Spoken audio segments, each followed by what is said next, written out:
my small defeat in not getting the seat as of now. చూద్దాం, ఈ స్థానం నుంచే పోటీ చేస్తానా, మరే స్థానం నుంచి పోటీ చేస్తానా అన్నది టైం విల్ టెల్. కానీ అతను అనుకున్నది, జగన్మోహన్ రెడ్డి అనుకున్నది జరగనివ్వకూడదు. అతని ఊహ ఇంకా జగన్కి ఓటేసిన, ఆ పర్టికులర్ పార్టీకి ఓటేసిన ఒకటే అనే అపోహ కలిగించి తను పాపం గడుపుకోవాలని, నన్ను అభిమానించే నా వాళ్ళందరినీ మరి కొన్ని పార్టీలకు దూరం చేయాలని అతను పన్నిన కుట్ర టెంపరీగా సక్సెస్ అయినట్టు కనపడినప్పటికీ అల్టిమేట్గా అందరూ రియలైజ్ అవుతారు జరిగిన మిస్టేక్ని. డెఫినెట్గా రాబోయే రోజుల్లో ఖచ్చితంగా కూటమి విజయం సాధిస్తుంది. జగన్మోహన్ రెడ్డి వేసే చీప్ ట్రిక్స్ పనిచేయవు. బీజేపీ ఆ స్థానాన్ని శ్రీనివాస్ వర్మ అనే ఒక ఆయనకి కేటాయించింది. ప్రస్తుతం చూద్దాం. ప్రజలు, నేను ఎప్పుడు కూడా గతంలో కూడా ఈ పదవి అనుభవించాలి అనే ఆలోచన ఉంటే ఆ పనికిమాలినోడికే నేను కాస్త తలొగ్గితే ఈ 5 ఏళ్ళు నేను అజ్ఞాతవాసంలో ఢిల్లీలో ఉండవలసిన అవసరం లేదు, ఇతని మీద పోరాడాల్సిన అవసరం లేదు. నాకు పదవే ఇంపార్టెంట్ అనుకుంటే ఇతని మీద పోరాడాల్సిన అవసరం లేదు.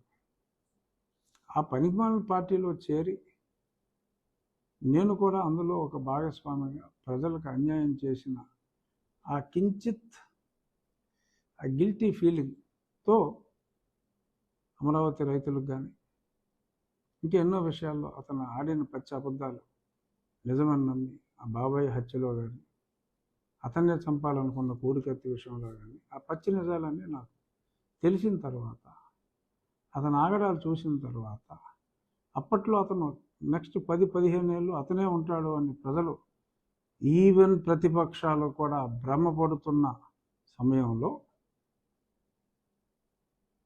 I did not bother. మన కాన్షియస్ని సమాధానం, నా కాన్షియస్ని నేను సమాధానం పరుచుకోలేక అతడిపై నేను ఒంటరి యుద్ధాన్ని ప్రారంభించా.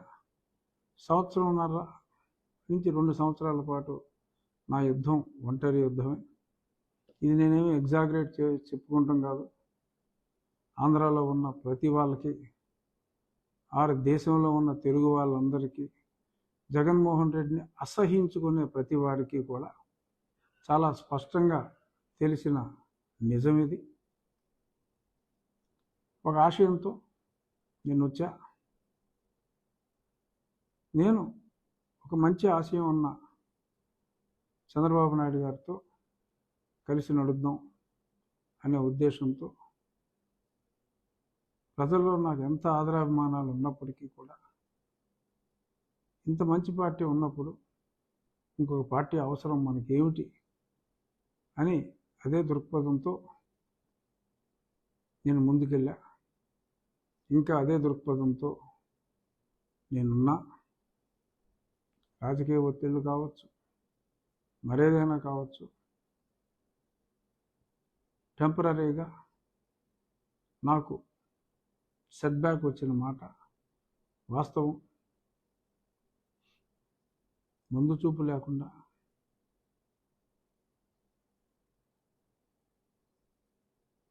Okay, I will deduct it. ఏదైనా టెంపరీగా సెట్ బ్యాక్ వచ్చిన మాట వాస్తవం. ఇంకా ఎన్నికలకు చాలా సమయం ఉంది. తప్పుల్ని సరి చేసుకోవటానికి అందరికీ సమయం ఉంది. పార్టీలు కొన్ని గత్యంతరం లేని పరిస్థితుల్లో ఏమో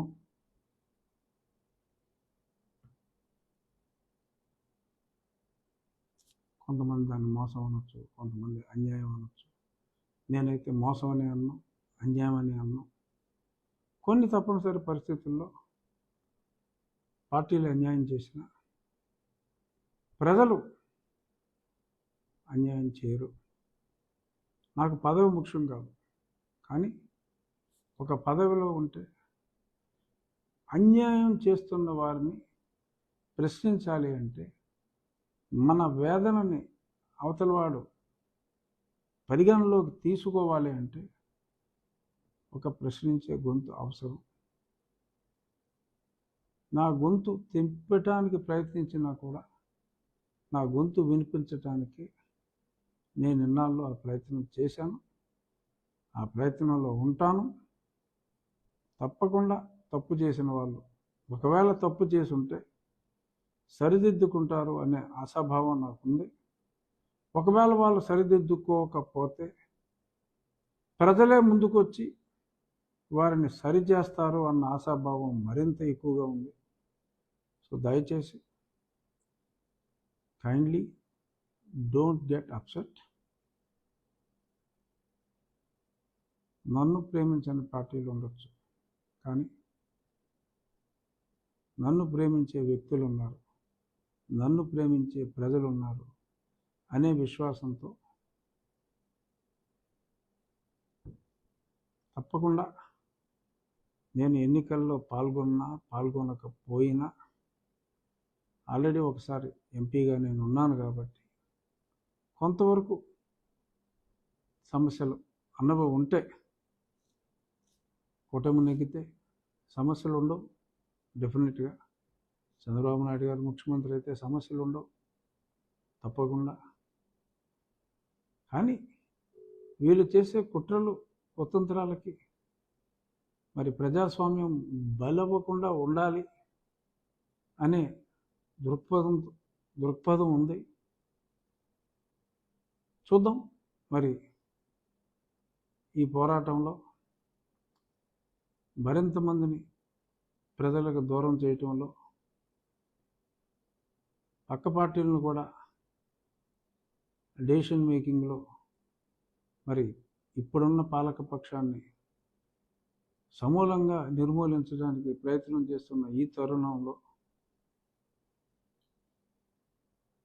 ఒంటరి యుద్ధాన్ని ప్రారంభించిన నన్నే తన టక్కు టమార గజకర్ణ గోకర్ణ విద్యలతో పక్కన పెట్టగలిగిన జగన్మోహన్ రెడ్డి లాంటి డ్రగ్ లార్డ్స్,